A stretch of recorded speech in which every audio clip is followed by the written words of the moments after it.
So since it is Haunted House Week in Killer Flicks, I'm going to talk about The Conjuring, finish up the Exploring the Conjuring Universe series that I started months and months ago. It's hilarious that I started that and I haven't even done the Conjuring films. I did the Annabelle films, put that title on it, and just never got around to the Conjuring film. So it is high time that I knock these out. Now, I do not think James Wan is capable of making a bad horror film. The guy knows the genre way too well. He's so damn good at it. And this is one of those things where, you know, you go in with these expectations and they're met. And it's always nice to have directors or certain pictures or whatever that you can rely on. And so I went into this with high hopes and they were all met. This is an excellent film and one of the best haunted house / exorcism movies that you'll ever watch. So I've always found it interesting with, you know, scary films in general, I suppose, that the audience, the target audience that would actually be scared by these refuse to watch them. And that's really the only genre that does that. You know, comedies, people who will laugh at all the jokes, they usually go to those because they're stoked. They want to go, they want to laugh, and the jokes land for them, they have a great time. And then dramas, the people who will cry their eyes out, or the romance movies, all the girls will be swooning over everything. Like, they flock to those. But the people who are truly afraid of these movies, the people who would be literally scared to death by these films, and of course, well, why do you think they wouldn't go? They'd be scared to death. They'd literally die. I find that fascinating that, you know, these films are made for most people who won't watch them. Yes, there are the people out there who genuinely get scared by these and they enjoy the thrill. Usually younger people, as they seem to get older, they don't like them as much. And then the people who are more my age become more horror junkies and they're so desensitized to it. And then I get questions all the time like, why do you watch horror movies if they don't scare you? And I'm like, good fucking question. I don't honestly have an answer for it. But the thing that's unique about the haunted house / exorcism subgenre is that, you know, in America at least, I can't speak for other places, we live in a Christian nation. And a lot of people were brought up with, you know, religious backgrounds. And so even if they have, you know, moved away from that in their life, there's still some of it somewhere in there, even if they're full denial of it. I don't believe in shit. I never have. But I know that there's a lot of people who were raised with this. And so these films have that extra to them. There's just like, you know, there's a lot of the times when I walk out of these kinds of movies with people, or if I talk to people about these kinds of movies, a lot of them are just like, no way, I won't see them. Like, I believe in that shit, it's too much. But then there's the people who watch them and they're like, it scared the fuck out of me. When I start to talk to them about it, it's because they believe in this stuff. And yeah, if I believed in this stuff, I'd be terrified. Because if you're just sitting there like, oh my God, is this gonna happen to me? You know, this did happen and that's just it. This is based on true events, supposedly. And that adds this extra layer of authenticity to them because they're sitting there in their head and like, I believe in this, so I believe in their story, and I believe this actually took place. So that's added scare value right there alone. And I have to say, anytime that there's like text on the screen that reads out like, you know, the events that took place and they show pictures of the actual families and all that kind of stuff. It does, even though, as I said, I don't believe in anything, it still does in that moment because the director, the film, it has you in its clutches and that's what it's there for. That's effective filmmaking. It takes you on this journey and you let it. You suspend disbelief and all that stuff. And that text and all that stuff, it adds to the realism for me, even if I don't feel that it's real. I do in the moment when the film is on. So I do really like that when they do that. This has Patrick Wilson in it, which he's used in the Insidious franchise. And Vera Farmiga, I think is how you say it. You know, beautiful woman. She's been in so many wonderful things. Another great horror thing is Bates Motel. She's freaking fantastic as Norma Bates.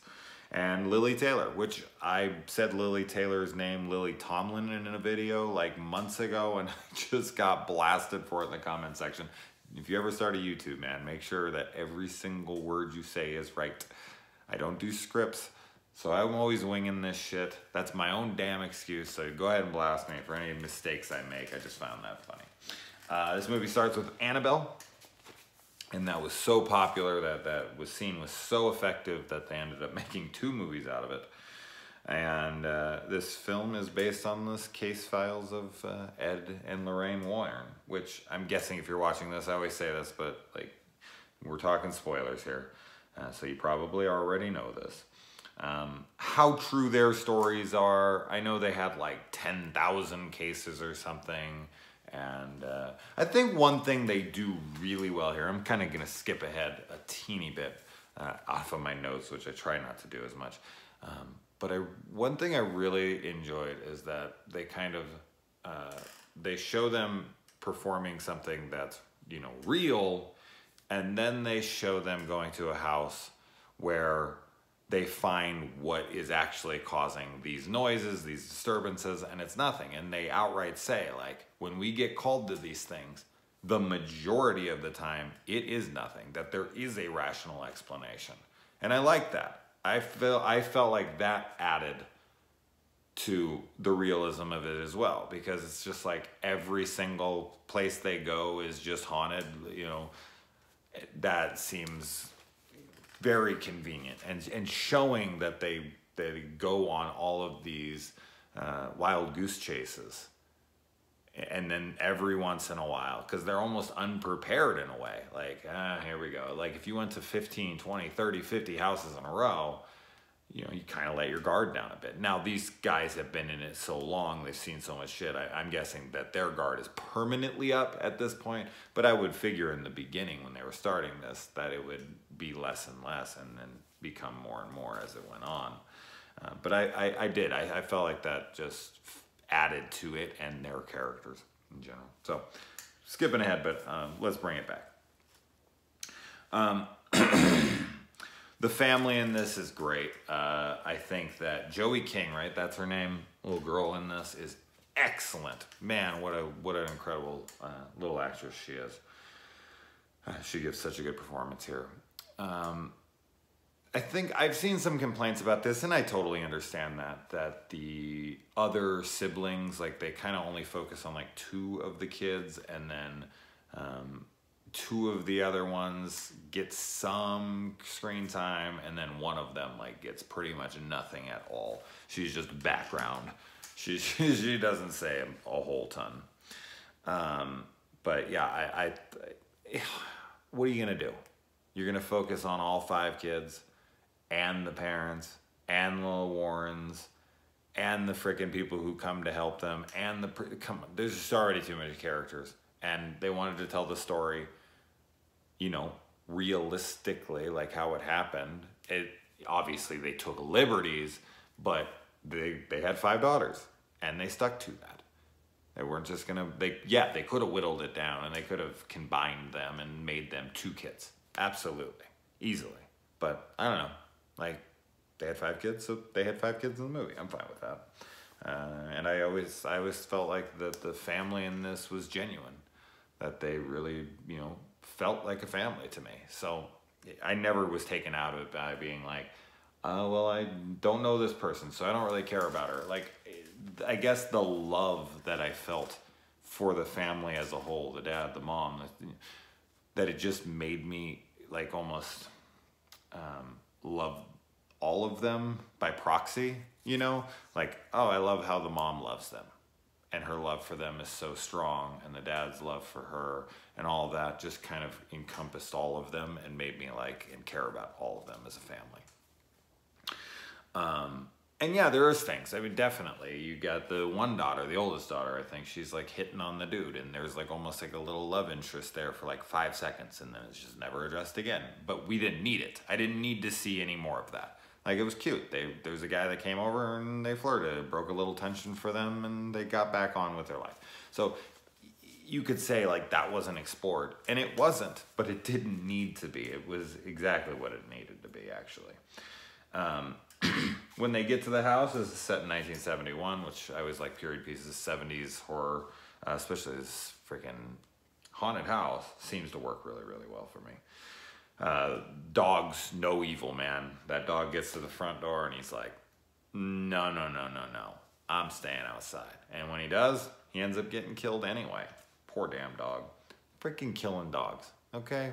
Why? Why you gotta do that? A kid comes around the corner and sees her dog. Dog's the only death in this movie, though. I'll save that for the end, though. So they're playing their little hide and clap game, which is so great. That has such an effective scare later on. But they're playing their little clap game. They find a basement, and the dad goes down there and investigates, and it's just like, you know, buying a house and then finding a secret room that you didn't know existed. Yeah, like he says, like added square footage to the house. It's exciting, but you know, just traipsing down there and looking around, it'd be creepy as fuck. You know, it's like, why wasn't I told of this? Like, the real estate office would want to up the value on this. Like, houses in this area would probably all have basements in them. Like, they didn't check. And why, if they're boarding this up and not telling me about it, what's going on? I'm overthinking things and how I would do it, but I was watching that like, okay, I'd be calling the real estate agent like, why do I have a basement? And why the hell didn't you tell me about it? But I watch too many damn horror movies. Ed and Lorraine Warren have a cursed object room in their home with their daughter, and they have to have the thing, you know, blessed by a priest every single month. No way, man. They should have like a storage locker or rent out a little, you know, a little shop or something, like, or have it off, you know, like have like a separate garage or something in the back of the house, and like having it in the house and the daughter's not allowed to go in there, and they're terrified of anyone like being in there because they bring the guy, well, not being in there, but touching anything in there. Like, the guy comes in for his little report, his little interview, and he's like, don't touch it, don't touch that. And it's like, you have that in the house. Like, these are cursed objects that could have demonic possession attached to them. It could have who knows what. And your daughter is just like a couple keys away. Like, certain people won't keep guns in the house because they're worried that their kid's gonna blow their head off. And these guys keep these, you know, freaking objects in their house like that. No fucking way. No fucking way. Crazy people. The clocks all stop at 3:07. Yes, this film definitely I take back that word, so don't quote me on it. This film uses a lot of horror tropes, for sure. There's no doubt about it. In fact, I watched the little making of that James Wan talks in, and he said, yes, we do use some horror tropes, but when done effectively, they always work, and that's why we use them so often. And I agree, like, some of the tropes that are in here, they just work. They add that atmosphere. They add that, you know, eeriness. They add that stuff. It's not about, you know, always trying to create every single thing to be brand new.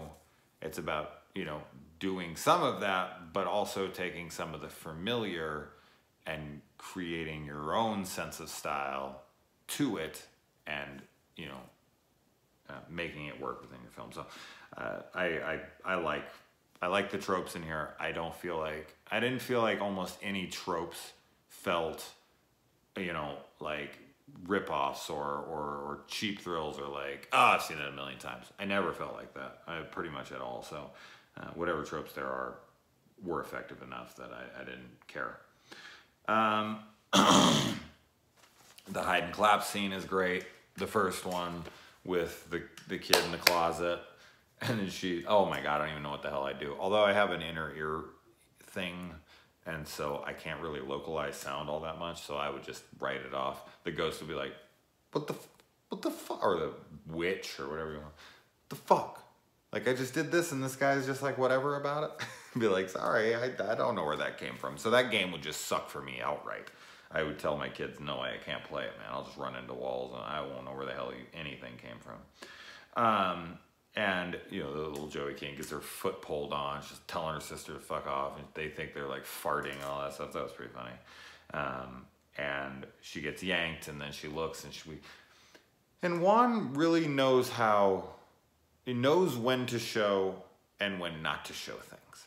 Like, he uses the fear of the unknown so well. Like, we get to see Joey's reaction to what she thinks she sees in the corner, and that tension that's built all there is mostly off of our fear of what could be in that corner, and then also kind of, you know, using her as a gauge, like seeing how terrified she is, we latch on to that, and it makes us even more nervous about what's in that corner, because if she's that terrified, then what the hell's in there? And as that builds, and her sister's sitting over there, and then the door closes, we almost fill in the blanks and believe we saw something when we didn't see anything.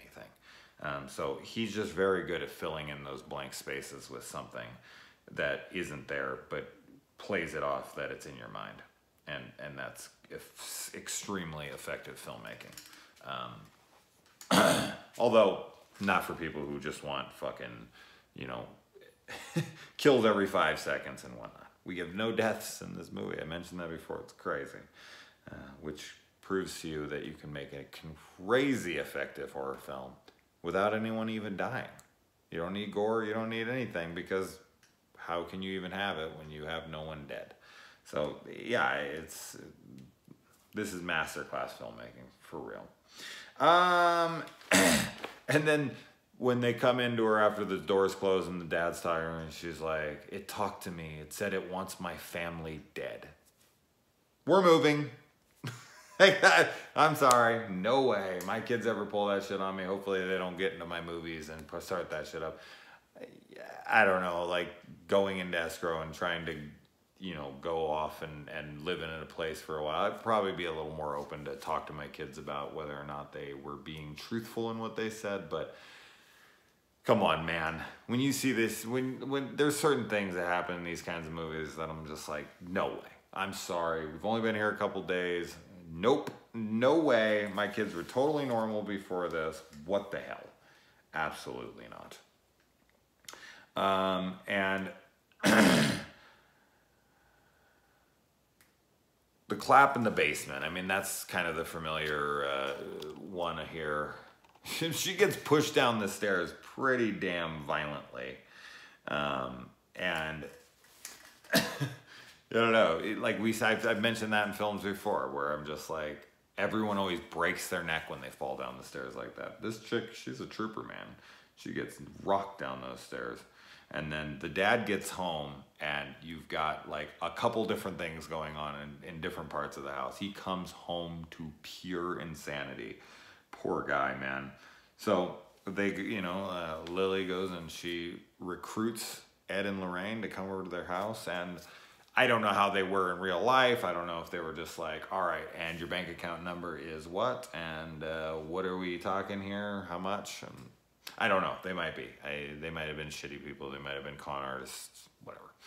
But the way they're, you know, portrayed in the film, they're such caring and genuine people. Like they are doing this because they feel like it is their purpose, that they want to help people. And I love that, because I suffer from horrible anxiety. And I've always said that if I can ever figure out how to permanently beat it, that I will dedicate my life to trying to make sure that other people never experience what I experienced. So the fact that they go out there and they put themselves on the line, and that Lorraine keeps letting a piece of herself be taken from every one of these cases that ends up being real, and that she went on this one case that near rocked her to her core, that she saw something so frightening, and coming from this woman, you can't even imagine what it is. She sees this kind of shit all the time. So seeing that, knowing that she saw something that scared her so bad that she locked herself in the room for 8 straight days, wouldn't eat, wouldn't talk, nothing. Oh, you can't even like begin to comprehend what the hell she was seeing there. Oh God, terrifying. But outside of that particular moment in the film, when she is terrified, and you know, as I said, she takes on this project and everything, Ed and Lorraine seem to just have no fear in this movie at all, which it makes sense. They're like, you know, battle-hardened veterans to this, but oh my God, there's so many scenes where I'm just like, nope. I find myself to be fairly tough in certain situations, but like there's certain areas they go into the places and they just walk right into them, and I'm like, nope, nope, nope, nope. Go down into that basement like right after they heard everything, and then he climbs behind, like, especially when they find the secret hatch that's behind the little armoire. He slides it open, he sees her, and he just, like, they immediately crawl in, and he grabs her and he pulls her out, and then you know, Lorraine goes in and she's like investigating back there and is pulling the rope up. No way, no freaking way. That's crazy shit.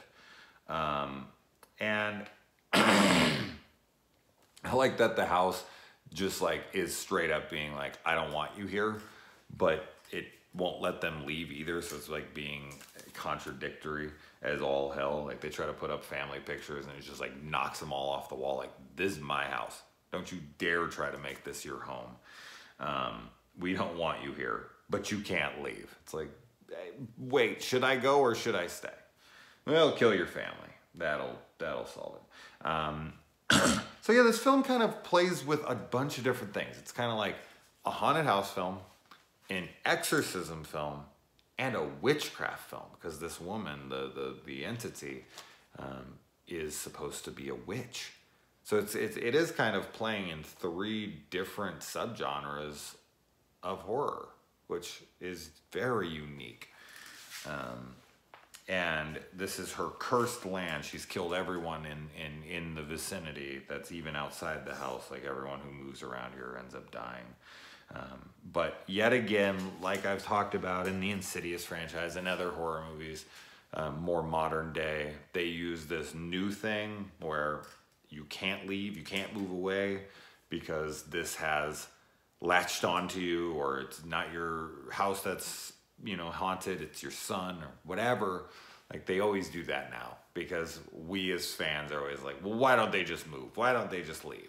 And so the writers had to get smarter and be like, well, because even if they leave, it's going to come with them. They do it in Paranormal Activity. They do it in Insidious. They do it in a lot of the more modern day haunted house movies. And I like it. It makes sense. It's like, go ahead and leave, but you're going to be calling me from the Motel 6 and that shit's going to be turned upside down too. You know, so it don't matter where you go. I really like the sheet scare in this when the sheets are up on the you know, the lines out there, and it blows away and it hits this like figure, and then it blows up into the window, and then it like blows away, and right as it blows away there's like a figure up in the window. I thought that was just a great sequence of scares. Just adds so much to the film.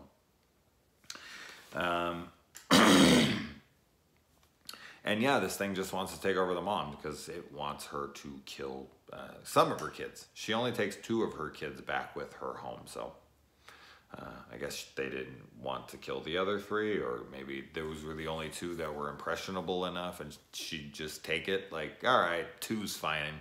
You can kill them and then kill yourself. That'll suffice. So, yeah, and...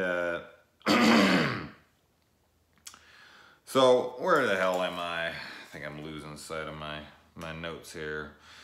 She goes into that little cubby thing behind the armoire and she falls through the house. She seems to fall for a long while. It's 3 stories though, but it was funny. It just looks like forever. And they're like searching around for her.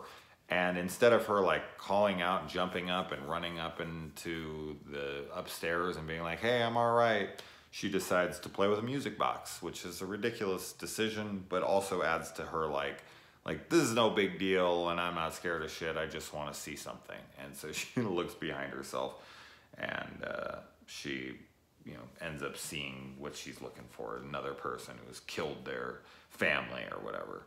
And it was just funny to me. I was just like, that's your first instinct, is to grab the box and look for a monster? Yeah, you're fucking out of your mind. And then the daughter gets picked up by her hair and drug around the house, and they have to cut her hair off. We didn't really get to see any like ridiculous layers on the girl's hair. I thought that was, you know, left out, and it would have, I guess maybe it would just added humor to the film and they didn't want to at that moment. But her hair would have looked absurd. I thought it was really annoying that the church wouldn't approve or want to approve the exorcism, because the kids hadn't been baptized, and B, because, you know, they didn't go to their church. They weren't part of that. And it was like, A, that's messed up, but B, I'm pretty sure you could sway them into being new members if you came over and saved their lives. I think you'd have members for life. So if you're trying to recruit to your little club, this would be the best way. Like, go and let entities out all over town. And then as soon as everyone calls up and needs an exorcism, bam, you've got new people to throw some money in the donation, or the what is that thing called? Collection jar or collection plate? Collection plate, see? See how much I go to church? Oh man, anyway. But yeah, I was just like, really? That seems counterproductive to what you guys are trying to achieve, right? And Ed and Lorraine are not, you know, free from any of this. They have shit going on at their house with their kid being attacked and all that. And so they're kind of juggling back and forth as well. They're trying to keep their family safe, but also trying to keep this family safe. So yeah, like I was like, man, I don't know if they play off as this enough, because after that scene, they kind of just like go right back over. And it's like, I don't know, man, I wouldn't let my daughter out of my sight. But it definitely added to the mental stressors that was going on in them, for sure. And then we get the exorcism here, and you know, they come in, the cop, I thought that was kind of funny that he brought a gun in. And with these kinds of scenarios, this is not the kind of scenario you want to bring a gun to, because these entities have the ability to use anything they want. They can pick things up and throw them, so they can easily make a gun turn and pull a trigger. So you don't want to bring guns to a place like this. But then they perform the exorcism, they take her down, they put the sheeter around her, which is one of the famous scenes from the film, and she's like coughing up blood, and the thing rips and you can see the entity under there. And they then exorcise the demon out of her by making her realize that she loves her family and remembering the day at the beach, and she comes on out of it and vomits it up. And that's one of my only issues with this film, is the CGI. Like, they use CGI in certain places and it just doesn't look good. And one of the places is bad, is the vomiting. Like when the entity vomits into her mouth, and when she vomits onto the ground, it is so clearly fake. It's bad. It's bad.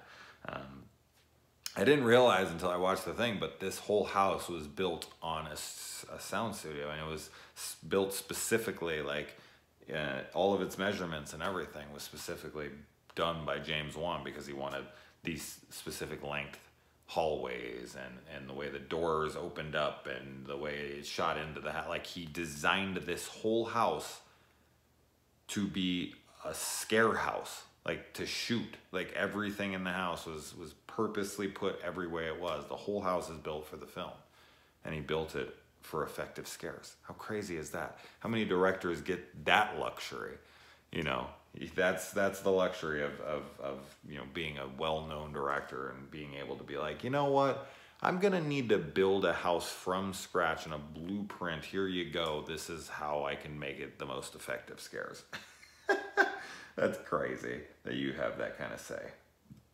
And the fact that she tries to kill her kid in this, and then like she ends up getting exercise, so she comes back, and I'm just sitting there like, this kid was young. This little girl was super young.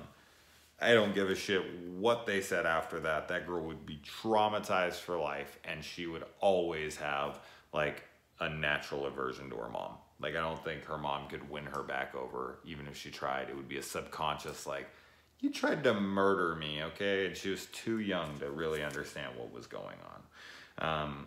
And the cop gets a piece of his face bitten off. He's really one of the only ones that sustains any damage outside of Lily. Yeah, I mean, he's gonna have a scar forever. This whole thing was taken out. And as I said, no death and a happy ending, which you know, that's crazy to me. Like, wow, you don't get that very often. There's no like fake out. They even show the little music box at the end. It's like kind of almost promising, we're gonna see something, someone's gonna close it or something's gonna appear in the mirror. And it's like, nope, like, it's just showing that the thing might still be possessed, but it's not like a jump scare ending. But yeah, it's just kind of like everyone's gets, like, the family is fine, and the Lorraines win again, and yeah, you just don't get endings like that very often. Anyways, I've talked long enough about this, so I will try to watch The Conjuring 2 tomorrow. All right, guys.